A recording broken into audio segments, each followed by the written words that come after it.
The Portfolio Composer, episode 220. You're listening to the Portfolio Composer podcast. It's coming. From the demented mind of Samson Wyhiss, Poison Circus. Inspired by the novel Geek Love, a small circus family's relationships quickly dissolve into poisonous revenge and freak transmography.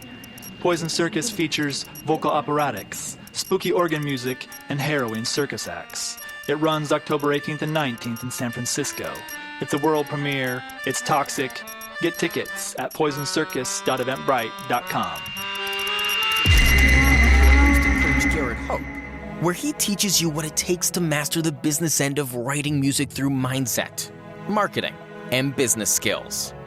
Make sure to sign up for the newsletter at theportfoliocomposer.com for exclusive offers, business insights, and information not shared on the podcast. And now, for this episode of The Portfolio Composer. A lot of artists can relate to all these ups and downs, and it can be really, really scary because, being in school is some kind of a safety net. You're just there, you're protected, you can pay your rent. But as soon as school finishes, you're like, oh my God, what am I going to do now? But I was always very active in writing my own music, and I just always tried to be a part of as many collaborations and working individually and do as much as I could. There were periods where I didn't have any work and I had to do other jobs, but gradually I started to do something more and more related to music. It took a bit of a time, but I was never really sure if it was ever going to happen.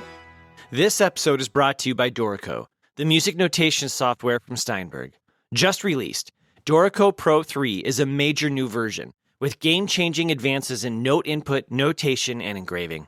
Also available from Steinberg is Dorico Elements, an entry-level application that packs all of the essential power of Dorico Pro into a simple, streamlined package that is ideal for those getting started. Find out more later in the show. Hello, and welcome to episode 220 of The Portfolio Composer. I am your host, Garrett Hope, and I'm so grateful that you are listening to this podcast. If you have not yet subscribed, go into whatever pod-catching app you're using. On an iPhone, that's probably the podcast app, and there are many others available out there, and subscribe to the podcast. And when you do, every time an episode is released, it'll be downloaded directly onto your phone, and you won't have to worry about searching it out. And if you are a fan of the show at all and get any value out of it, I encourage you to go to patreon.com and support the podcast at just $1 a month. It means the world to me, and it helps me do this even better and even bigger. So today's episode is with Icelandic composer Herdís Stefánsdóttir.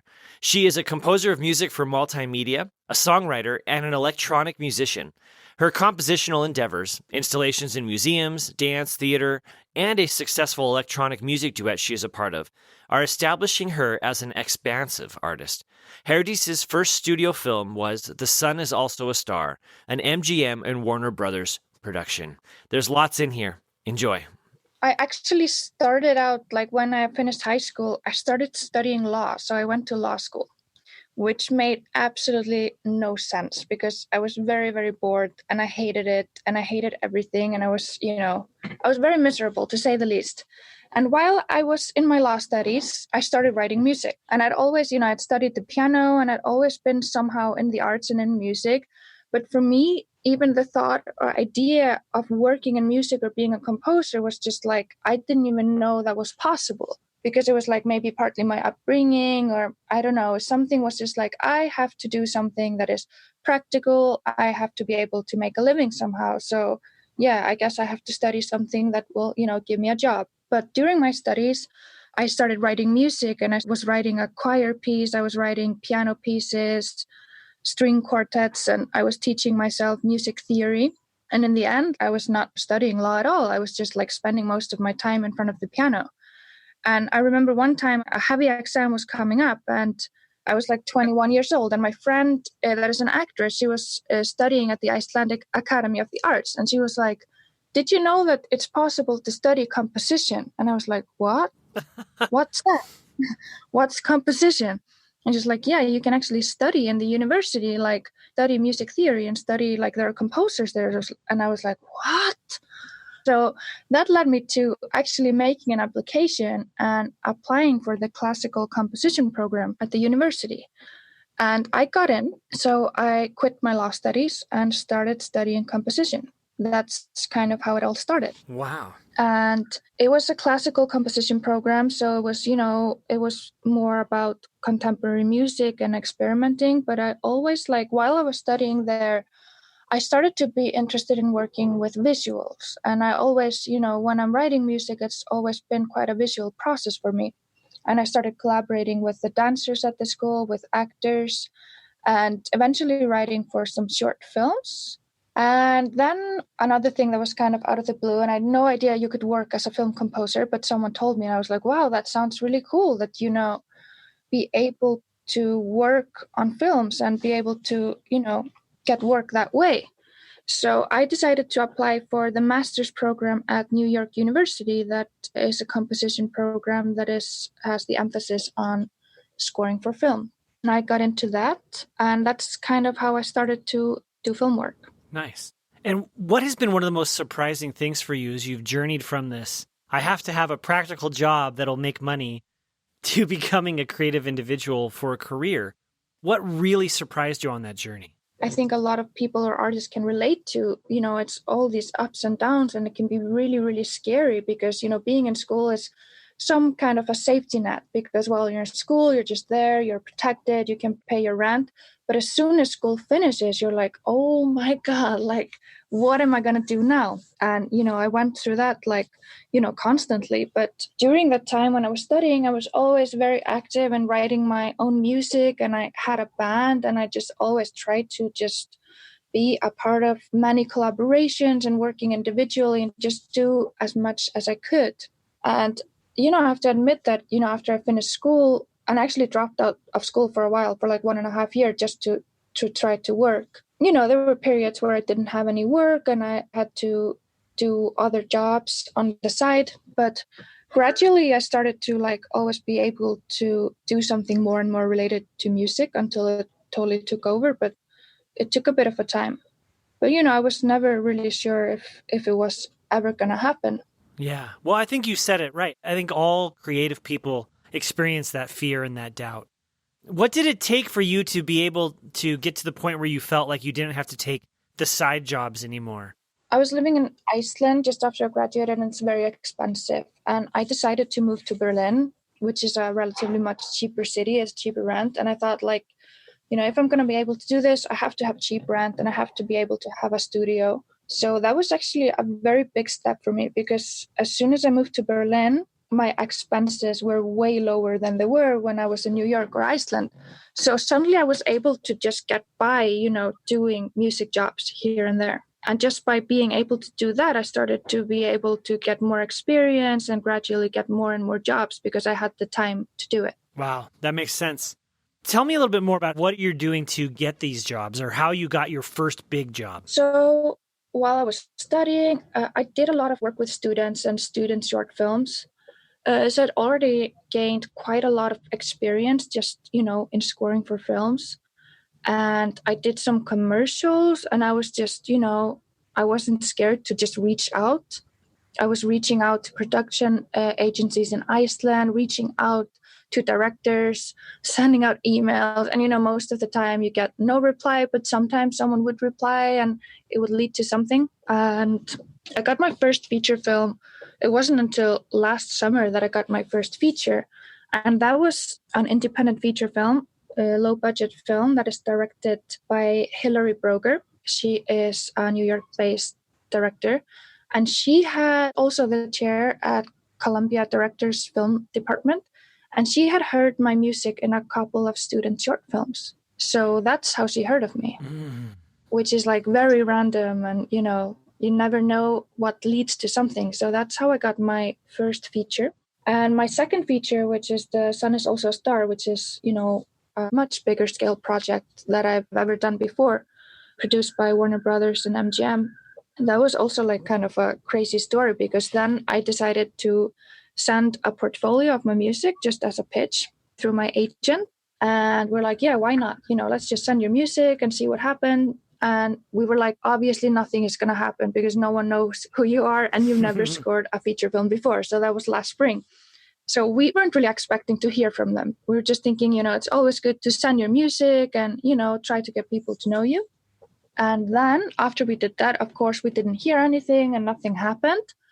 And then about 4 or 5 months later, my agent gets a phone call from Warner Brothers that asks if I'm available. So she calls me and is like, Herdís, you're not going to believe this, but Warner Brothers just called me and asked if you're available. And I'm like, what? How do they even know who I am? Like, what's happening? And at that time, I was already 7 months pregnant. So I was like, oh, man, like, I can't believe this is happening. Just Hollywood knocking on my door. And I'm 7 months pregnant. I'm going to give birth in 8 weeks. And obviously, like, I can't score a Hollywood film now. So that was my first reaction. And what was your next reaction? My next reaction was to go to sleep and wake up and call my mom. And I was like, Mom, Warner Brothers just called and asked if I, could score this film. And she was like, yeah, of course you're going to do it. So, yeah, after a little bit of talk with my mom, who has 4 kids, and my boyfriend, I decided, like, no matter what, I just have to do this job. The odds of something so, like, crazy and beautiful happening, it doesn't happen often. So I gathered all my energy and strength and just went for it. What was that like? You know that if you're going to take this job, you have to get it done as fast as you can. Yeah. But you still took it on, which is tremendous. And I was listening to the soundtrack, and it's beautiful. You did such a good job. Thank you. Thank you. What was that like for you being pregnant while also scoring a film? I mean, I did have a very literal deadline. And I had I knew that I had to finish the score before I would give birth. And also because, I was very pregnant at the time, so I was tired and I didn't have the energy that I normally have. I had to be very, very focused and also just take very good care. So I would just wake up every morning, have a cup of coffee, and then I would sit down and just go into like a laser focus zone, and I would only work for 6 hours. And I think that actually worked out really well because when I was writing, I was really, really focused. And I knew that I couldn't spend 12 hours a day just, working and doing this and that. So somehow it came very naturally, very organically, fortunately. Plus, it was a very good relationship with the director and a very good team around the film. So I think I was also lucky because you never know how it goes or if you have a connection with the director or if you manage to go in the right direction. So like everything just lined out in a very nice way. This episode is sponsored by Dorico, the future of scoring. And we want to feature real Samson Y. Hiss here. People are saying some pretty strange things. Some of those things are true. Poison Circus is toxic, and people will transform. On the other hand, there will be tremendous singing. In my last show, everyone died. Now that was theatrical, and maybe even a little dark, but it was funny. So commence the merrymaking and prepare for a Poison Circus scare. On October 18th and 19th, the twisted couple Barbara, played by Nicola Prince, and Yubi, played by Alex Tate, will face off in a new circus music drama by moi. And featured artists Honey Bunny and Renee Sedlire will dazzle you with feats of terror and amazement. Can you hear me, circus music fans? We're putting on our makeup. We're tuning the organ. Circus acts are heating up. Get tickets at poisonCircus.eventbrite.com. And we want to feature real Dorico users so you can know that real composers out in the world today are using Dorico to make their careers happen. My name is Ricardo Matosinhos, and I'm a horn player, I'm a teacher, and also a composer. As a composer, I love the way, for the first time, I can write music directly in Dorico. Because in other software, sometimes I feel that I cannot be really creative. For the first time on a software, I simply started to play on the piano without thinking about the key signature, about the metric. Let's simply play like if I was playing my own instrument.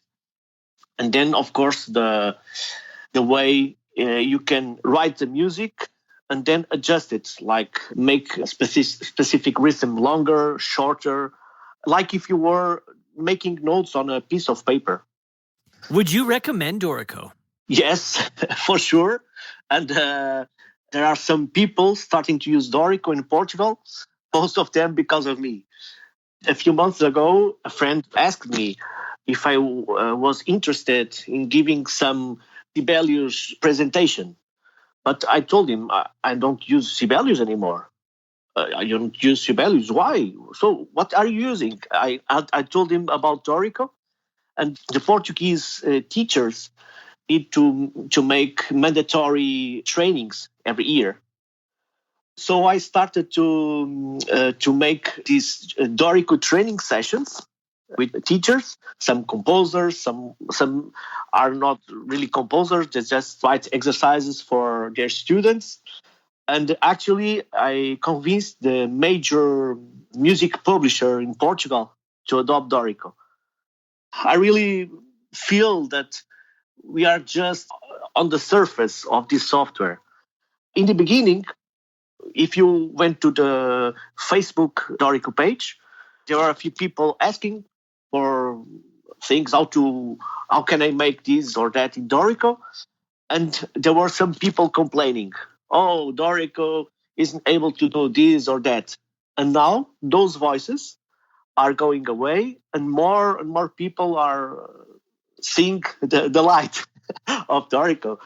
So I'm really looking forward what Dorico 3 will bring us. The kind folks at Dorico have set up a special web page so you can go and download a free 30-day trial copy of Dorico.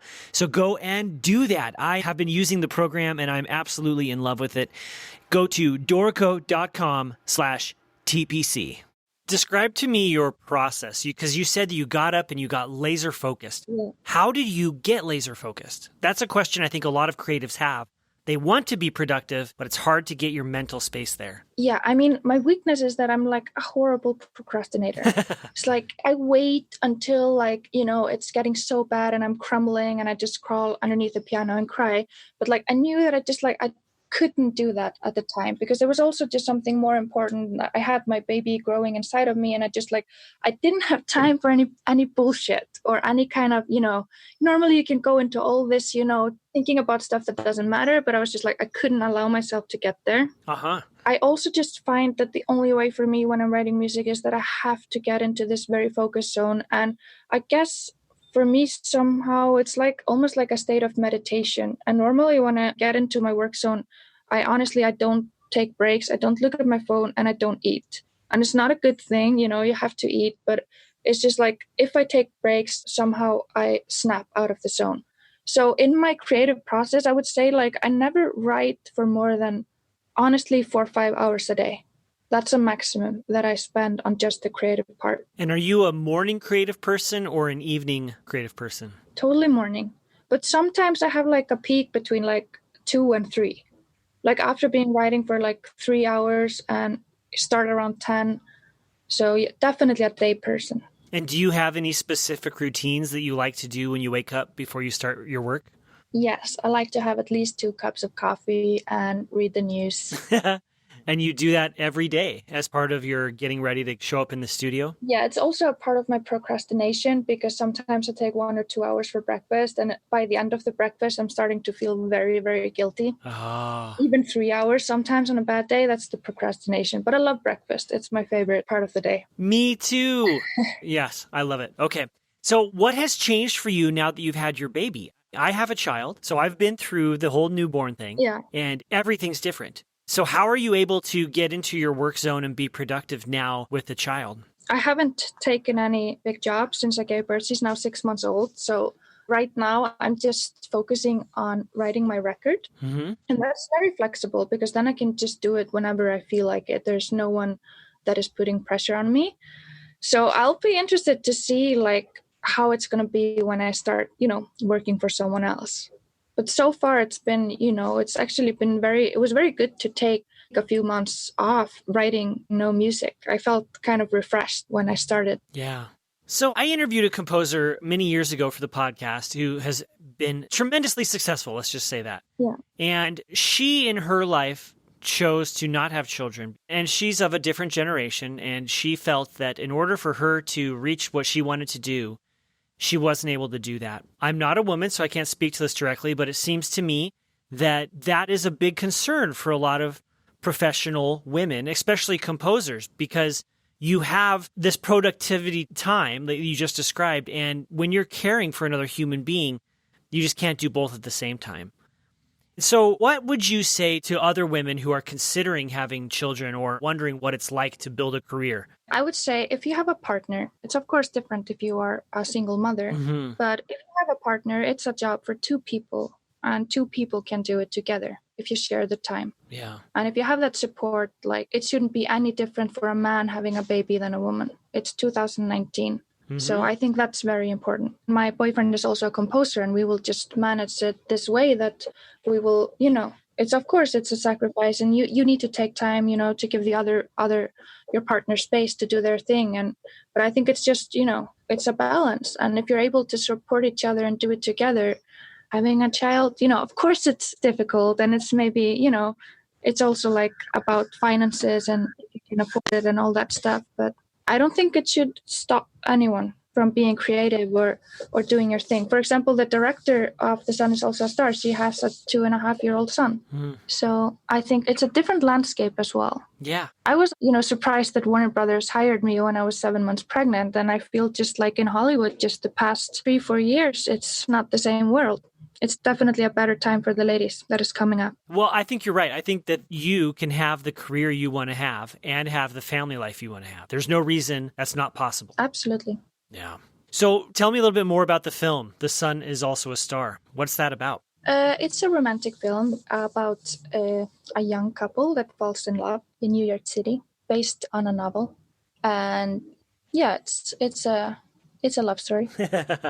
Well, that came through very strongly in the music. Yeah. I noticed that you used a lot of percussive sounding string instruments, like plucked guitars and dulcimers and other things like that. Yeah. Are you a guitarist? No, it's actually my friend that played all the guitar instruments. But you scored it for that. Yeah. Yeah. I'm honestly not a good instrument player, but I don't let that stop me from writing for any type of instruments that come to my mind. Good. Well, you shouldn't. Yeah. One of the questions that I like to ask the guests who are on the podcast is, if you could give one piece of advice for those who are listening that they could use today to move their career forward, what would you say? I would say just write your own music. Just be yourself. Don't try to be anything else, and just continue and do as much as you can. Just be a part of anything that comes your way. Collaborate, make friendships with collaborations, and just don't stop. That would be my advice, an advice that I got back in the day. Back in the day. One of the things you said at the start of your story was that when you were in university, you started working with dancers in particular and visual artists. Yeah. And as a composer, I love working with dancers because they're enthusiastic about everything music related. And they're not afraid to try new things or to dance to crazy stuff. Yeah, exactly. It's a very open form, and it's very exciting, I think.